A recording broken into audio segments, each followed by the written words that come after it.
today's trigger comes from the story where the mom was doing, I think, Uber Eats or DoorDash, and she left her kids in the car, and somebody jumped in the car and drove off. And they found the car, I think it was in one of the twins, but one of the other twins was still missing. That is like, not only is it triggering, but that is like the worst thing. Like that, whenever it triggered me, because I know that just being in the moment, you're like, okay, I'm just gonna run in here real quick. Ain't no need of me getting out this and having to, and I gotta unbuckle this and then get this and hold this, and then, like, as a mother, I get it. And I think so many other mothers, we're triggered by things like that because we quickly realize how close we were to that being us. We relate so much, like it's more than you will even think, because it gets to be like, oh Lord, I don't want to leave my baby in the car, but I don't want to have to wake her up to take her into the store and do all this, and so I'm just gonna run in real fast. And the first time when we come back, we're relieved, and then the second time it's a little bit less pressure, and so and then the third time it's even less pressure because you feel safe, you feel comfortable in knowing that this is my neighborhood, or God protected and saved so many times in the past when I just ran in. What's the worst that can happen? And when something like this does happen, some people want to attack the moms. We get it. Most of the people who attack the moms either aren't moms or aren't good moms, because she was out there working. Nowhere in the story do I recall dad saying, leave him here with me. Or, and I don't know anything about them. Let me say that. I don't know anything about them. I'm just playing a little devil's advocate here for the ones that think it's okay to sit behind a computer and bash a mom just trying to feed her kids. I guarantee she was just trying to feed her kids. We understand that what used to be acceptable, what used to be able to get us by, you can't skate on that. The wick that they used to give, it don't last from that to that. Like, we understand that. So sometimes you gotta tie your wants and needs behind the wants and the needs of a kid. And it was 2, so that's times 2. So she gotta buy diapers times 2. She gotta buy formula times 2. Like, everything times 2. That amount of pressure is heavy. So what were her options? Childcare is so ridiculously freaking high now. I thank God I ain't having no more kids, because you know what? I don't even, child care wouldn't even bother me. Because I'm gonna make it do what it do, like she was doing. So we understand your pain.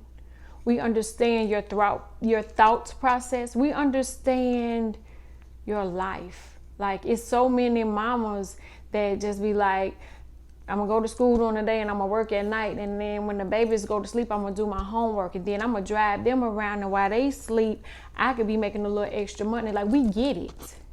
We understand.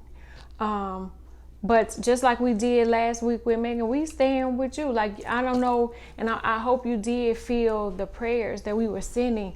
Just get the baby back. Tell them where the baby at. Like, don't hurt the baby. Please let the baby. Like, we were praying with you. We were down in that thing with you. and we were asking for the baby to be brought home safely, but we were also praying for your mental. Because if you are a mother, then you know all too well what worrying about your kids coming home to lay down under your roof safe at night. We understand how hard it is, especially for the little black and brown kids. So don't blame yourself.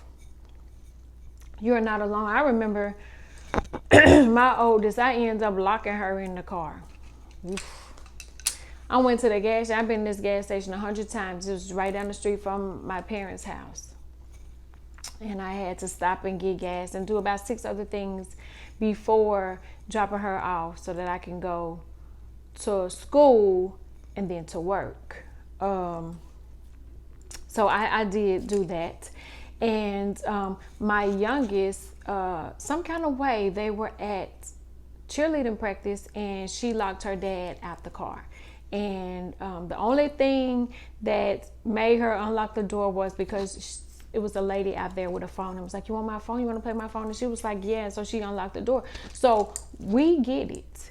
But the trigger in us is, God, that could have been me.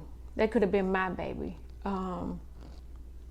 All those times when I had to just run into the pharmacy or just drop this off or had to give them this, and I didn't want to take my baby out the car. Thank you, God, for protecting my baby on that night at that gas station. Thank you, God, for what could have happened didn't happen.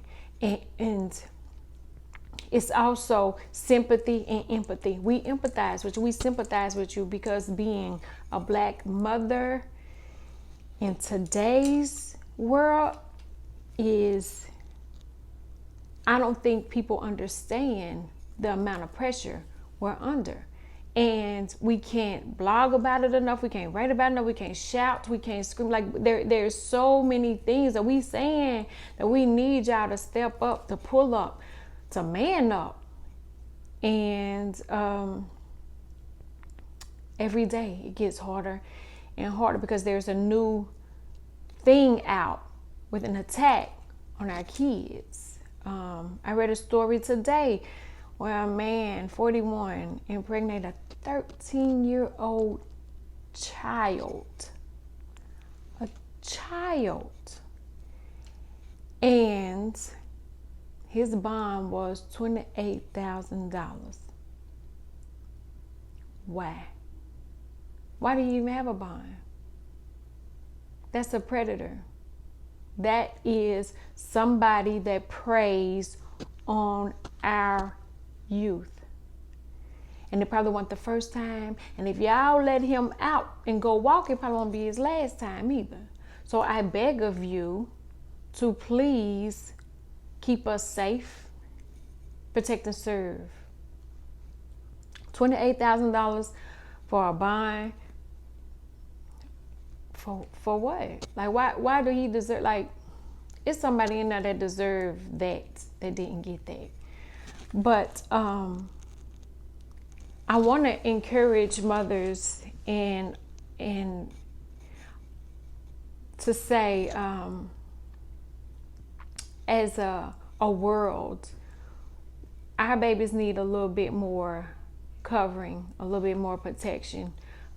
We need more masculines, more men to look out for our kids, to take care of our kids, to hold us down so that we can take care of the kids. Stop hurting us, stop killing us, stop shooting us, stop choking us, stop hurting us. Like, I can go on and on. And help us, love us, protect us, save us.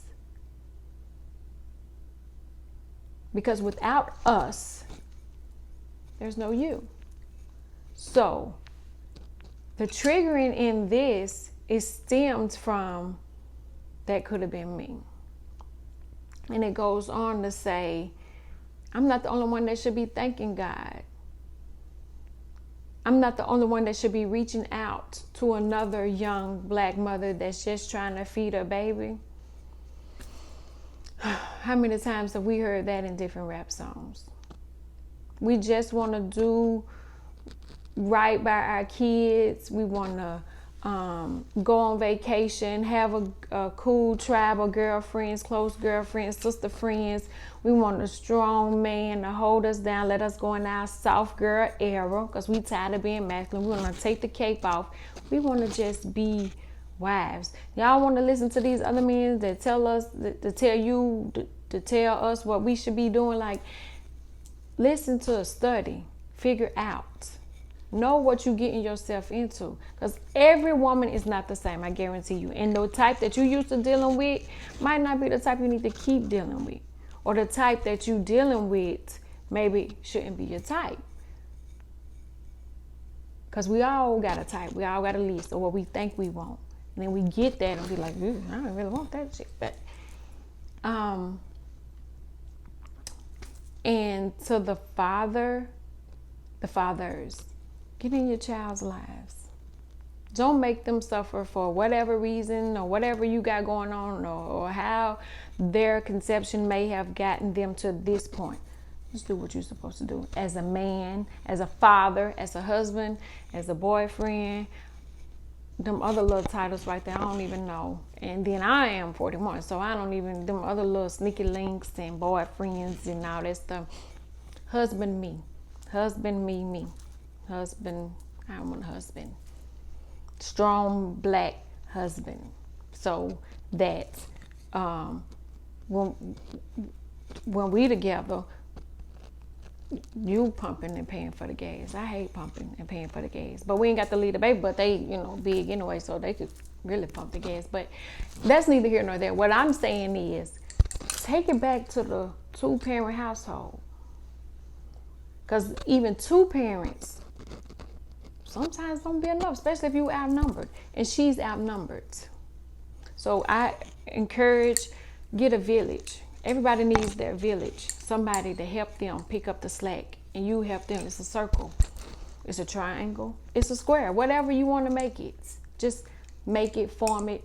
Know who you got in it. What's their strengths, what's their weaknesses. And then make it work. That's just like a relationship, a partnership. Communication. We need each other. Men need women. Women need women. Men need men. I promise you, one of the main messages I got out of the Best Man's final chapters was at the end, when all of them came to Hopper's rescue. His boys was there to get him out of that funk, get him out of that sadness, out of that depression. And they just sat and played cards, something that they probably do all the time. That's what I feel like all men need, that. A group of men friends. Female friends, like I got guy friends too, but sometimes that's what you need, a tribe. So if you were triggered by that, you were probably a mother or a father, a good father, or a loving father, or a grandfather or a grandparent, because I know that everybody can relate to that, because you know somebody that it's happened to, or you've done, or you done yelled at your kids, don't be leaving that baby in the car going to that store. Like, I done heard all that. And when I did it, I was calling my mama crying. I locked the baby in the car.